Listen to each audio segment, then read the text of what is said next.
નમસ્કાર. રાહુલ ગાંધી આજે ગુજરાતમાં આવવાના છે અને ગુજરાતમાં આવે એટલે કાર્યાલયમાં અહીંયા આવવાના છે. કાર્યાલયમાં આવશે અને લોકો અત્યારથી એમના સ્વાગત માટે આવી ગયા છે.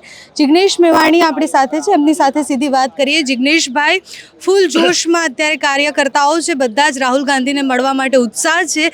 રાહુલ ગાંધી આવે એના પહેલાં રસ્તા પર પોસ્ટરો લાગી ગયા છે. આ રાહુલજીને મળવાનો ઉત્સાહ તો છે જ, પણ જે પ્રમાણે કોંગ્રેસની ઓફિસ પર કાયરતાપૂર્વક હુમલો કર્યો એનો આક્રોશ લઈને પણ લોકો આવી રહ્યા છે. કોંગ્રેસનું મોરલ ડાઉન કરવાની જે કોશિશ કરી, કેમ કે બધું જ એડવાન્સમાં અમદાવાદ શહેર અને રાજ્યની પોલીસ પ્રશાસન જાણતી હતી કે હુમલો થાય એવું છે, પથ્થરબાજી થાય એવું છે. 4 વાગ્યાનો સવારે કોલ આપેલો, સાંજે 4 વાગ્યાનો ફરી કોલ આપેલો, બધું અમદાવાદ પોલીસે થવા દીધું. આના કારણે પણ કોંગ્રેસના કાર્યકર્તાઓમાં નારાજગી છે, કેમ કે કોંગ્રેસ પાર્ટી કદી ભારતીય જનતા પાર્ટીના કાર્યાલય ઉપર આ પ્રમાણે પથ્થરબાજી તો ઠીક, પ્રોટેસ્ટ પણ નથી કર્યો. પોલિટિકલ કલ્ચર તરીકે, એક રાજકીય સંસ્કૃતિ તરીકે આ ગુજરાતમાંથી ઠીક નથી. તો એની એક આક્રમકતા નારાજગી છે અને સ્વાભાવિક રીતે રાહુલજી આવવાનો બધાનો ઉત્સાહ હોય, મારો પણ છે, બધાનો છે.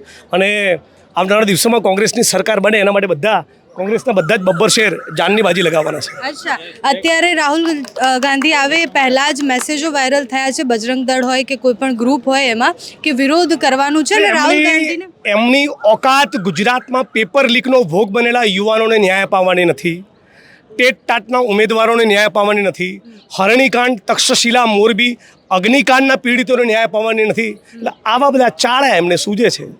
એમને ફરી ચેલેન્જ કરું છું કે તમારા બાપે તમને સવાશેર સૂંઢ ખાઈને પેદા કર્યા હોય તો અગ્નિકાંડના પીડિતોને ન્યાય અપાવો. પેપર લીકના આરોપીઓ જે છે એ બધાની ધરપકડ માટેનો એક કાર્યક્રમ તો રાખો. ઇન્દ્ર મેઘવાલની ઘટના બની રાજસ્થાનમાં, કોંગ્રેસની સરકાર હતી છતાં હું બોલ્યો હતો. તમારા કેમેરા ઉપર કહું છું, બધા કોંગ્રેસના કાર્યકર્તાઓની વચ્ચે.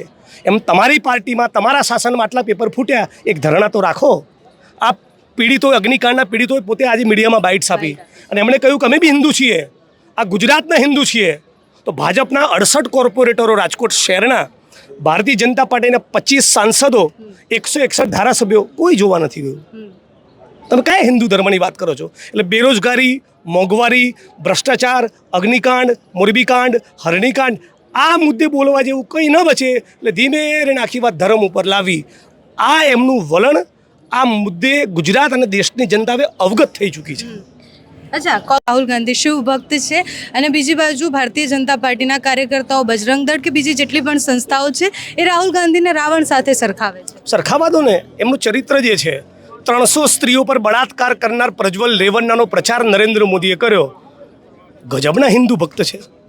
બિલ્કિસ બાનોના બલાત્કારીઓને જેલમાંથી છોડીને લાડવા ખવડાવ્યા. મેઘાલય ભારતીય જનતા પાર્ટીનો ઉપાધ્યક્ષ બર્નાડ, ભારતીય જનતા પાર્ટીનો મેઘાલયનો ઉપાધ્યક્ષ, RSS અને ભાજપના નેતાઓના સેક્સ્યુઅલ પ્લેઝર માટે આખું રિસોર્ટ ચલાવતો પકડાયો. આ એમનું અસલી ચરિત્ર છે. આ એમનું અસલી ચરિત્ર છે.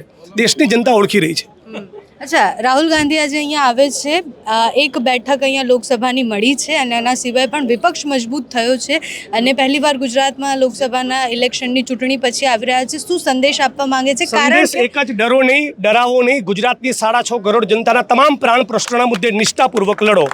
અગ્નિકાંડના પીડિતો માટે, પેપર લીકના પીડિતો માટે, બેરોજગારીના સવાલ પર, મોંઘવારીના સવાલ પર, દલિત આદિવાસીઓ પર થતા અત્યાચારના મુદ્દે લડો. માઇનોરિટીઝને ટાર્ગેટ કરવામાં ના આવે, એક પણ ખેડૂત ઉપર અત્યાચાર, અન્યાય ના થાય. દરેકે દરેક ગુજરાતના મુદ્દા ઉપર લડો, લડો, લડો, ડરો મત. એક જ એમનો સંદેશ છે. ન્યાય કા હક મિલને તક. ન્યાય કા હક મિલને તક. ન્યાય કા હક મિલને તક.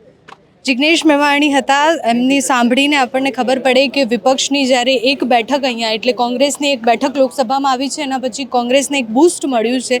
રાહુલ ગાંધી અહીંયા આવે એના પછી શું બદલાય છે જોવાનું રહ્યું. અત્યારે બસ આટલું જ.